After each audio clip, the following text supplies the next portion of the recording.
taអ្នកធ្លាប់ស្រមៃទេថាបើមនុស្សជិះចុះទៅក្រោមផែនដីឲ្យជ្រៅបំផុតតើយើងនឹងរកឃើញអ្វីតើជិះទៅដល់ឋាននរកឃើញសត្វចម្លែកឬអាចកំបាំងដែលមិនធ្លាប់មាននរណាដឹងថ្ងៃនេះ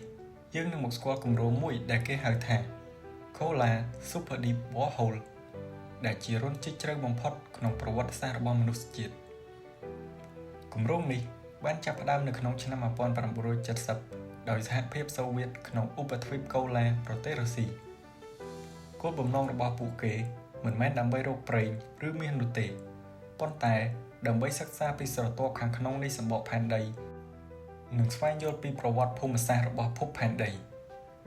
ការជីកបានបន្តអស់រយៈពេលជិត20ឆ្នាំដោយប្រើបច្ចេកវិទ្យាទំនើបបំផុតនាពេលនោះ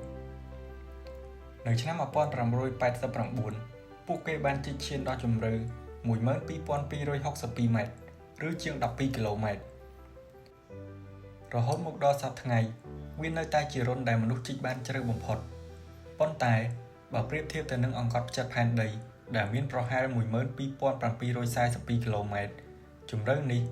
គឺបានស្មើត្រឹមតែប្រហែល 0.1% ប៉ុណ្ណោះនោះមានន័យថាមនុស្សមិនទាន់បានជីកចូលទៅដល់ជិតស្នូលផែនដីនៅឡើយការស្រាវជ្រាវបានរកឃើញគួរឲ្យភ្ញាក់ផ្អើលជាច្រើនអ្នកវិទ្យាសាស្ត្របានរកឃើញថាសីតុណ្ហភាពនៅជម្រៅនោះកើនឡើងដល់ប្រហែល180អង្សាសេដែលខ្ពស់ជាងការរំពឹងទុកយ៉ាងខ្លាំងកម្ដៅដ៏ខ្លាំងនេះ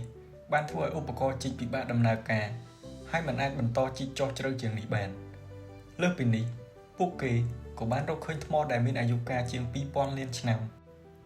និងកាកសំណល់ហ្វូស៊ីលបុរាណដែលបង្ហាញថាជីវិតអាចមាននៅជម្រៅក្រោមដីច្រើនជាងការគិតប្រហែលជាអ្នកធ្លាប់ឮរឿងដែលគេនិយាយថាអ្នកវិទ្យាសាស្ត្របានឮសំឡេងស្រែកពីក្នុងឋាននរករឿងនេះបានល្បីល្បាញពេញពិភពលោកប៉ុន្តែបើតាមការបញ្ជាក់ពីអ្នកវិទ្យាសាស្ត្រនិងប្រភពដែលអាចទុកចិត្តបានវាគ្រាន់តែជាពាក្យចចាមបារាមតែប៉ុណ្ណោះហើយមិនមានភស្តុតាងវិទ្យាសាស្ត្រណាមួយគាំទ្រឡើយទោះបីមនុស្សជីកបានជម្រៅជាង12គីឡូម៉ែត្រក៏ដោយក៏យើងនៅតែមិនទាន់ស្គាល់ពីអាថ៌កំបាំងភាគច្រើនដែលស្ថិតនៅក្រោមជើងរបស់យើងតើអ្នកគិតថាបើបច្ចេកវិទ្យាបច្ចុប្បន្នឬអនាគតតើមនុស្សអាចជីកបានជ្រៅជាងនេះដែរឬទេសូមអរគុណសម្រាប់ការទស្សនា